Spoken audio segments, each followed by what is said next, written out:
Okay, this is how I do my videos. Yeah. There's a couple different apps mapper to record my games. Or to record, I use this over here. I have CuteCut, which I use for the main editing. It usually gets a lot more complicated than this. Although, well, it's not a very complex app, to be honest. Just got to screw around with it. I use the Pro Edition. I do all this on the iPad. I've given up on computers for now. I use IBS Paint for thumbnails. You can make them the same size that YouTube needs to be fitted in. I also use it for a couple effects, like so. It's an art app, so I would recommend using it for art. I record all my footage in-game. I usually crop out like speech things and stuff like that where I PM them. In-game text and the text I add through my own boxes, they kind of work well for me together. You can do either one, what suits. I like using this as kind of my own style, although they do have their own ups and downs. The text boxes that I add in, they're a lot more, there's a lot more effort to them, as you can see here. And these ones, you've got to manage well in the actual recording stage. Getting the actors to say the right thing perfectly, not moving, it's a lot easier said than done. Sometimes, if I don't have an actor readily available, then if their character doesn't move, and I don't move along with the screen, then I can just take a picture of their character and just cut them out and put them into the video as they are there. But that is hard to work with on many levels. As easy as it is for you to record without the effort of having to find people, in the source footage, any text that is near them would go below the imported character. So I'd have to take a picture of the text as well, and then edit the text to go over the text that's already there as a separate image. So ideally, you shouldn't really want that to happen, because that is really hard to work with. But you can't really determine the way it's going to play out. It's just the way it goes. Rarely, after recording footage, I'll notice that there aren't really many points where all the actors, just whether I want them, saying just what I want them to say, and there's nothing really being interrupted.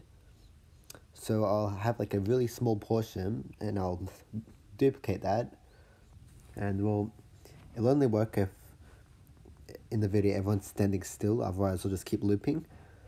But it should give me like enough time to edit in all the stuff that I want, so it all works properly. But if I have like a sliver of the right footage to put in, like barely anything, and I just duplicate it a whole bunch of times, and then the app will crash, CuteCut, and then I won't be able to access the video anymore, so I'll have to start everything over, all the editing, which will suck. And it'll also crash sometimes if the video is too long, which is why I have separate video segments of each thing so it doesn't get too long, and then I'll just add it all up at the end later and it won't crash. Once again, these are all just little things that you have to manage, especially when you're recording all this and editing on an iPad. If you delete a source clip before finishing up and edit with the clips, then that whole clip will no longer appear. So you'll have to get that clip back. This is something I really struggled with. I did it by mistake. Well, not by mistake, I wasn't aware of it when I was doing my Minecraft video, and so I had to go back and then redo the whole thing when I was nearly finished. I'll try to spice the rest of this video up a bit, because it's even getting boring for myself. This is my pixel art app, which I primarily use for editing and making faces to put into my text boxes. The tough thing about it is I have to make these faces from scratch, only from looking at girl character heads in game, which is really hard to look at precisely. So it takes a long time to edit these heads. That's kind of why I stick with basic heads that aren't too sophisticated.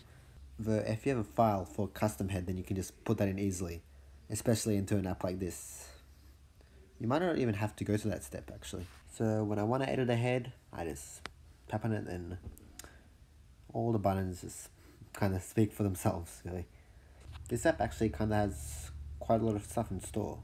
I approve. Once I'm happy with my beautiful head, well, not beautiful emotionally speaking, but you get the idea, I will drop it in and shrink it down so it's the right size to fit into the text box. Well, it's not usually the same proportion to other heads or earlier instances of its own head, but I like to think to myself, I'm doing this as a hobby. As you can see, the letters don't exactly pop up individually in the text boxes, but rather in like a wipe effect, like any other picture. I'm not the best at making graph videos. Anyone could probably be better off at doing this sort of thing than I am. And this is where I intend to switch up my content. For instance, if I wanted to do a showcase of all my Minecraft figurines, then I could do one right now. Yeah, I have let's see, I have some Enderman talking around Steve. It's a bit dark. It's a bit stupid as well, but I want to keep it there because I won't be able to get him back up again. I have Steve riding a pig, and his horses are a bit disappointed in him. It's pretty cool. I have a zombie proposing to a villager. It's right there. Not too interested. These iron golems are kind of contemplating a couple things here. And I have all these guys on a bed. These guys are really angry because they took the bed and everything. So I have a beautiful Guko statue over here. It's very nice. And I also have a villager on a useless tower pyramid thing. It's very nice. And I have even more Minecraft collectibles that I'll never open. That's good. I also have Cluckle's Adventure, arguably the best game of all time, with audio louder than my voice. This is the content you also